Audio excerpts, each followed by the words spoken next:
Hello and welcome back to channel सन guys. मेरा नाम है आशीष गायकवाड़ और स्वागत है आप सभी का फिर से एक बार हमारे इस यूट्यूब चैनल पे। दोस्तों आज का वीडियो बड़ा ही इंटरेस्टिंग होने वाला है, बड़ा ही हेल्पफुल ये वीडियो रहने वाला है, क्योंकि इस वीडियो में हम बात करने वाले हैं how to pass BSc nursing entrance exam. तो ये एंट्रेंस एग्जाम चाहे आपका नीट का एंट्रेंस एग्जाम हो, चाहे आपका CUET एग्जाम हो, चाहे आपका अटल बिहारी वाजपेयी जी के नाम से जो एग्जाम है यूपी में वो हो, चाहे जो भी डीम्ड यूनिवर्सिटीज है, सेंट्रल यूनिवर्सिटीज है उनके एग्जाम्स हो, चाहे नीट एग्जाम हो, MST CET हो, RUHS के एंट्रेंस एग्जाम हो, कोई भी एंट्रेंस एग्जाम हो, अगर आपको पास होना है, अगर आपको एंट्रेंस एग्जाम क्रैक करना है, क्योंकि अगर बीएससी नर्सिंग में आपको एडमिशन लेना है 2023 में, तो एंट्रेंस एग्जाम तो आपको देने पड़ेंगे। विदाउट एंट्रेंस एग्जाम आपको मतलब एडमिशन मिलने नहीं वाला है, कुछ डीम्ड यूनिवर्सिटीज छोड़ के। सो इसलिए जरूरी ये है कि एंट्रेंस एग्जाम को हम क्रैक करें या फिर एंट्रेंस एग्जाम को हम पास करें, चाहे वो एम्स की ही क्यों ना एंट्रेंस एग्जाम हो। तो आज के इस वीडियो में मैं आपको 5 ऐसे स्ट्रैटेजीज बताने वाला हूँ, 5 ऐसे पॉइंट्स बताने वाला हूँ, 5 ब्लॉक्स में कहूँगा जो कि आपको हेल्प करेंगे। अगर उस पर आप काम करते हो, उस चीज़ों को ध्यान रखते हो और अकॉर्डिंगली अगर आप प्रिपेयर करते हो, तो ज़रूर आपको कोई भी एंट्रेंस एग्जाम पास करने में, क्रैक करने में कोई भी रोकने नहीं वाला। आप आसानी से, आप इजीली एंट्रेंस एग्जाम्स क्रैक कर पाओगे। और इजीली अगर एंट्रेंस एग्जाम क्रैक कर दिया, अच्छा स्कोर किया, क्योंकि क्रैक करना एक बात है और अच्छा स्कोर लाना वो एक बात है। तो अगर आपने अच्छा स्कोर कर लिया तो आपको डेफिनेटली अच्छे से अच्छा नर्सिंग कॉलेज मिल सकता है इंडिया में कहीं पर भी। तो डिपेंड करेगा कौन से स्टेट में आप हो और कौन सी एग्जाम आप दे रहे हो। तो उसके लिए मैं कुछ 5 स्ट्रैटेजीज आपके लिए लेके आ रहा हूं। तो वीडियो को शुरू करने से पहले मैं आपको बताना चाहूंगा, अगर आप चैनल पर नए हो तो चैनल को सब्सक्राइब जरूर करें, क्योंकि ऐसे ही वीडियोस हमारे इस चैनल पे आते हैं।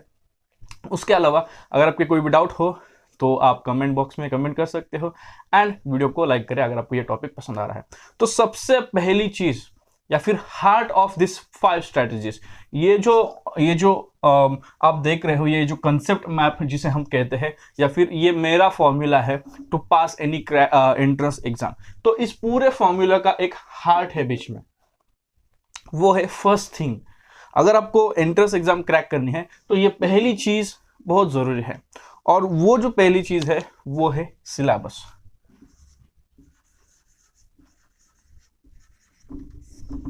ठीक है, अब इसके पहले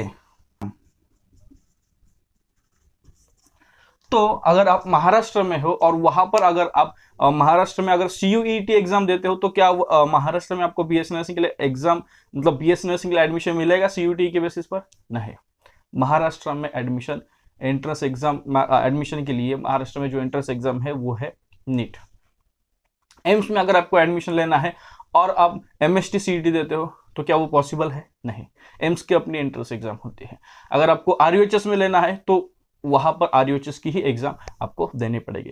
तो सबसे पहली चीज आपको एक तो समझना है कि एंट्रेंस एग्जाम कौन सी है, कौन सी एंट्रेंस एग्जाम देनी है। अगर आप वेस्ट बंगाल से हो तो आपको कौन सी एग्जाम देनी है, अगर आप दिल्ली से हो तो आपको कौन सी एंट्रेंस एग्जाम देनी है, अगर आप कर्नाटका से हो तो आपको कौन सी एंट्रेंस एग्जाम देनी है। तो सबसे पहली चीज है कि आपको एग्जाम समझनी है कि अगर आपको बीएससी नर्सिंग करना है तो उसके लिए आपके स्टेट में कौन सी एग्जाम है। फर्स्ट थिंग, पहले ही चीज में फर्स्ट पार्ट ये है, पहला जो मेन जो हार्ट हमने कहा उसका फर्स्ट पार्ट ये है, that is knowing your exam.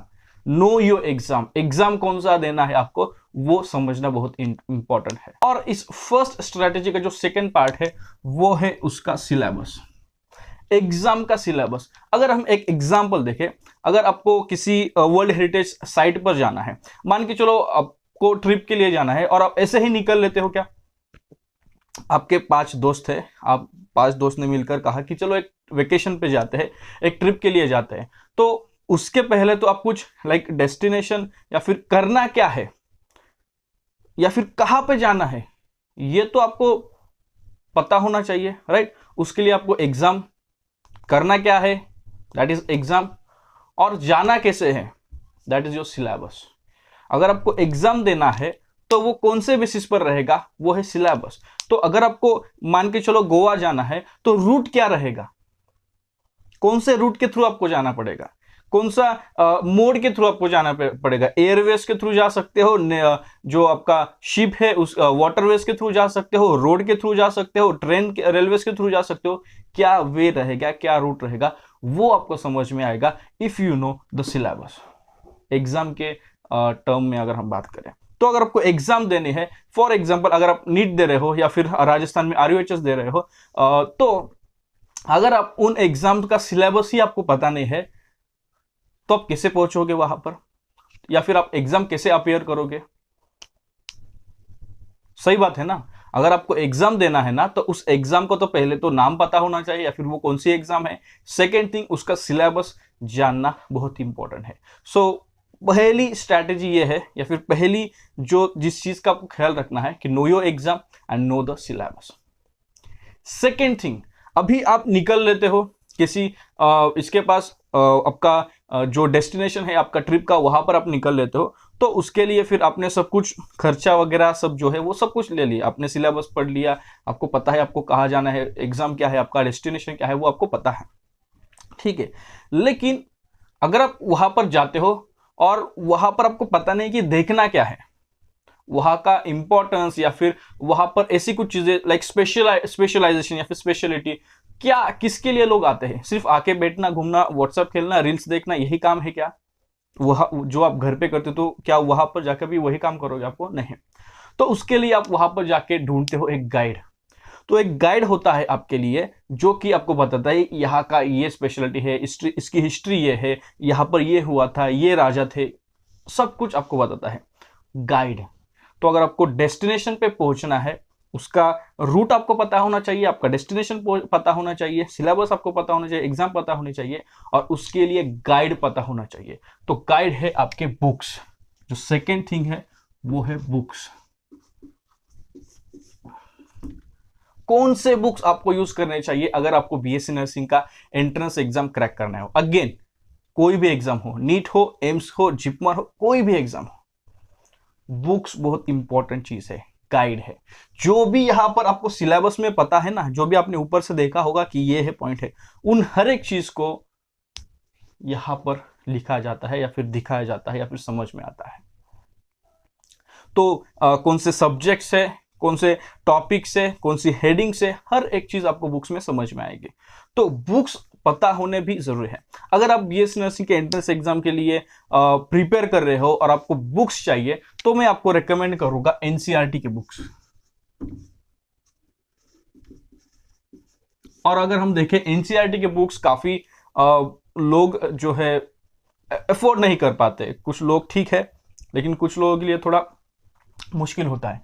लेकिन यही जो नोट्स है और यही जो बुक्स है, इनके शॉर्ट नोट्स या फिर सिंप्लीफाइड नोट्स या फिर क्विक नोट्स जो हम कहेंगे, वो मैं आपके लिए सिर्फ 199 में देके दे रहा हूं। इसके लिए आपको क्या करना है, हमारा जो ऐप है मेडिकैमी, इसको डाउनलोड करना है। उसकी लिंक नीचे डिस्क्रिप्शन में आपको मिलेगी। उस लिंक पर क्लिक करिए, ऐप डाउनलोड करिए, और वहां पर आपको BSc नर्सिंग एंट्रेंस एग्जाम्स करके एक बुक्स सेट मिलेगा, जहां पर आपको फिजिक्स, केमिस्ट्री, बायोलॉजी के 11th एंड 12th के NCERT notes, simplified NCERT notes मिलेंगे।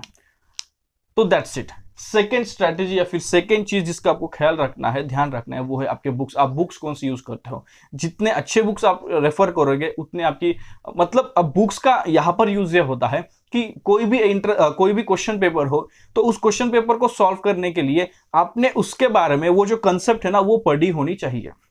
और NCERT के बुक्स जो होते हैं ना, वहां पर आपको हर एक टॉपिक, हर एक कंसेप्ट के बारे में डिटेल जानकारी मिलती है। डिटेल, शॉर्ट, सिंप्लीफाइड, अच्छे से वहां पर सब कुछ मेंशन किया जाता है। तो आप NCERT के बुक यूज कर सकते हो। अगर आप और भी कई सारे बुक्स होते हैं जो आप यूज कर सकते हो। अगर आप इन डिटेल वीडियो चाहते हो कि बुक्स के ऊपर एंट्रेंस एग्जाम के लिए कौन से बुक्स यूज करने चाहिए, तो आप कमेंट बॉक्स में कमेंट करके बताइए। मैं जरूर उस पॉइंट के ऊपर बुक्स, स्पेशली बुक्स के ऊपर एक स्पेशल वीडियो आपके लिए बना के लाऊंगा। सो उसके लिए आपको क्या करना है, कमेंट बॉक्स में कमेंट करना है। सो सेकेंड थिंग इज आपके बुक्स। आपको गाइड मिला, आपको बुक्स मिला। अगर आपके पास टाइम ही नहीं है, या फिर ऐसी चीजें आप देखते हो ऐसी चीजें आप देखते हो। मान के चलो सी है, अगर आप गोवा गए और आप बीच ही नहीं गए, तो क्या उसमें कोई मतलब है गोवा जाने का? राइट? अगर आप गोवा जाते हो, मतलब गोवा क्यों जाते हैं? बीच पे एंजॉय करने के लिए, मस्ती करने के लिए। और गोवा जाकर आते हो, 2-3 दिन रहकर आते हो, वहां पर आप बीच में ही नहीं जाते हो, बीच पर ही नहीं जाते हो, वहां पर एंजॉय नहीं करते हो, तो क्या गोवा जाने में का कोई मतलब होता है? नहीं। जो तीसरी थिंग है, तीसरा स्ट्रैटेजी या फिर तीसरी चीज जो आपको ध्यान रखनी है, वो है टाइम। टाइम, और इसको आपको दो चीज में डिवाइड करना है, टाइम को दो चीजों में डिवाइड करना है। एक मैक्सिमम टाइम, दूसरा है मिनिमम टाइम। अब आप मैक्सिमम टाइम उस पोर्शन को, उस सिलेबस को आपको देना है। जैसे कि हमने देखा, बीच जो उसका सेंटर है, गोवा में अगर आप जाते हो तो बीच पे एंजॉय करना, ये बड़ी चीज है और इसी के लिए मोस्टली, या फिर यही उसका यूएसपी है गोवा का। तो अगर वही आप नहीं करते हो तो खाक गोवा जाते हो, राइट? सिमिलरली, अगर एंट्रेंस एग्जाम आप देते हो, कोई एंट्रेंस एग्जाम के लिए आप प्रिपेयर करते हो, तो कुछ ऐसे टॉपिक्स होते हो, जैसे वो गोवा का बीच है, मतलब ऐसे टॉपिक्स होते हो जिसके ऊपर मैक्सिमम क्वेश्चंस पूछे जाते हैं, या फिर ऐसे टॉपिक्स होते हैं जो आपके मैक्सिमम वेटेज कैरी करता है आपके सिलेबस का। तो मैक्सिमम टाइम फॉर मोर, या फिर हाईएस्ट वेटेज वाला जो भी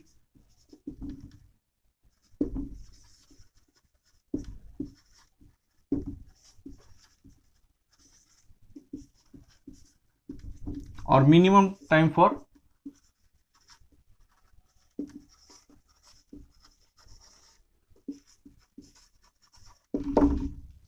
तो मान के चलो, अगर आपके पास 3 महीना है, 3 months if you are preparing, 3 महीने का प्लान बनाया है, तो उसमें मैक्सिमम टाइम आप उन टॉपिक्स को दीजिए जो ज्यादा मार्क्स कैरी करते हैं, जो जिनका वेटेज ज्यादा है एग्जाम के पॉइंट ऑफ व्यू से। और ऐसे टॉपिक्स जिनका वेटेज लो है, उनके ऊपर ही अगर आप ज्यादा टाइम खर्च करते हो, तो मान के चलो अगर 100 में से इसके ऊपर सिर्फ 20 मार्क्स आते हैं और 20 मार्क्स का ये टॉपिक्स है, तो सिर्फ 20 मार्क्स के टॉपिक आप पूरे आपका जो प्रिपरेशन है उसी में सिर्फ 20 मार्क्स के लिए प्रिपेयर कर रहे हो, तो वहां पे कोई रिजल्ट आएगा नहीं।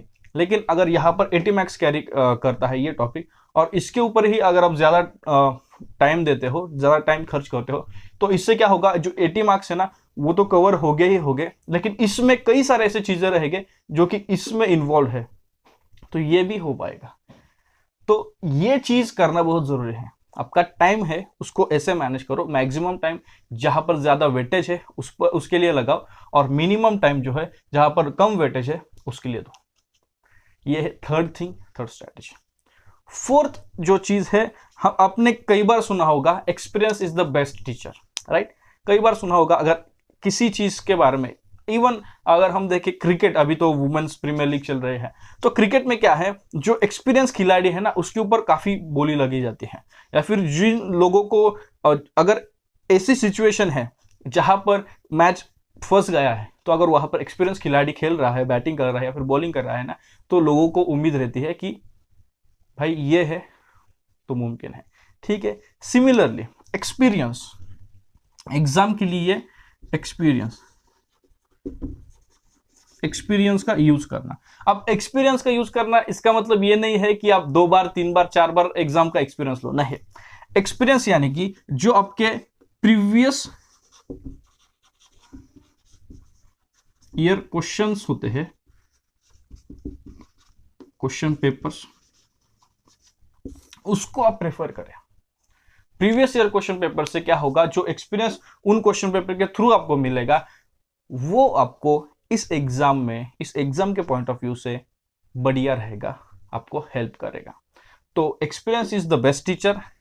सिमिलरली ये एक्सपीरियंस आपको एग्जाम में प्रिपेयर करने के लिए प्रीवियस ईयर क्वेश्चन पेपर से मिलेगा। तो अगर आप प्रीवियस ईयर क्वेश्चन पेपर से स्टडी करते हो, तो वो आपको हेल्प करेगा प्रिपेयर करने में, ठीक है। तो वो टॉपिक्स, वो इंपॉर्टेंट टॉपिक्स आप in previous year question paper से निकाल सकते हो। तो वो 2 तरीका है, like previous year question paper, आप पूरा क्वेश्चन पेपर सेट पढ़िए, इसी से आपको इंपॉर्टेंट टॉपिक्स इंपॉर्टेंट टॉपिक्स मिलेंगे जिसमें आप वही टॉपिक को, मतलब इंपॉर्टेंट टॉपिक्स मिलेंगे, इसका मतलब है ऐसे टॉपिक्स मिलेंगे जिसको मैक्सिमम वेटेज है और ऐसे टॉपिक मिलेंगे जिसको मिनिमम वेटेज है, राइट। तो उसके लिए ये बहुत जरूरी है, ठीक है। और इसी से आप क्या कर सकते हो, लाइक ये मतलब आपका एक क्वेश्चन रहेगा कि प्रीवियस ईयर के एग्जाम क्वेश्चन पेपर मतलब कितने साल पुराने क्वेश्चन पेपर यूज करें, कितने साल पुराने क्वेश्चन पेपर रेफर करें। कुछ लोग होते हैं 10, 15, 20 साल के क्वेश्चन पेपर रेफर करते हैं, कोई जरूरत नहीं है। अभी का पैटर्न क्या है, जब से अभी का पैटर्न शुरू हुआ है तब से जो पेपर है ना वो यूज करें, वो रेफर करें, या फिर मैक्स टू मैक्स मैं कहूंगा 3 से 5 साल का पुराने 3 to 5 years पुराने क्वेश्चन पेपर्स जो है वो रेफर करें। इसमें बहुत कुछ होता है, बहुत कुछ आपको मिल जाएगा, ठीक है ना। 3 to 5 years ओल्ड जो क्वेश्चन पेपर रहेंगे एंट्रेंस एग्जाम के, अलग अलग एंट्रेंस एग्जाम के क्वेश्चन पेपर्स भी आप यूज कर सकते हो, अलग अलग एंट्रेंस एग्जाम के क्वेश्चन पेपर्स भी आप रेफर कर सकते हो, ठीक है। तो अभी जो पैटर्न है उस पैटर्न को, मतलब जो अभी जैसे कि 2023 में जो एग्जाम का पैटर्न है उस पैटर्न के एग्जाम कब से शुरू है, तो तब से लेकर अभी तक के क्वेश्चन पेपर रेफर करिए। तो फिर अगर वो 6 साल से है, 7 साल से है, तो तब से शुरू करें। लेकिन अभी 3 साल पहले ही नया पैटर्न आया है तो आप 10 साल के क्वेश्चन पेपर यूज कर रहे हो तो वो उतना मतलब हेल्प नहीं करेगा, ठीक है। उसके बाद अगर आप पूरा आपका प्रिपेयर है, मैच का एग्जाम्पल लेते हैं, एक क्रिकेट मैच का एग्जाम्पल लेते हैं, आपको पता है कि आपका मैच कौन सा है, T20 है, वनडे है या फिर टेस्ट मैच है। तो अगर T20 है तो T20 के लिए उसका फॉर्मेट क्या है, सिलेबस क्या है, वो आपने जान लिया। उसके लिए आपको क्या करना चाहिए, वो अपने आपके कोच के थ्रू, गाइडेंस के थ्रू आपने प्रिपेयर कर लिया। उसके बाद फिर आपने क्या किया कि मैक्सिमम टाइम किस चीज के लिए देना चाहिए, कौन सी चीज की प्रैक्टिस करनी चाहिए, फील्डिंग के लिए प्रैक्टिस करना चाहिए, बैटिंग बॉलिंग क्या करना चाहिए जो आपकी स्पेशलिटी है। उसके बाद फिर आपने आपके एक्सपीरियंस के थ्रू लगा लिया कि ये करना है, वो करना है, ऐसा करना है। पहले अभी तक के मैचेस में आपने कैसा किया, कैसा परफॉर्मेंस किया, तो वो सब कुछ आपको हेल्प करेगा। अभी फाइनल मैच खेलनी है आपको, उसके पहले आप क्या करते हो, ट्रायल या फिर प्रैक्टिस, राइट। ट्रायल्स खेलते हो या फिर प्रैक्टिस मैचेस आप खेलते हो। सिमिलरली एग्जाम के पॉइंट ऑफ व्यू से एक जो ट्रायल होता है उसे हम कहते हैं मॉक टेस्ट।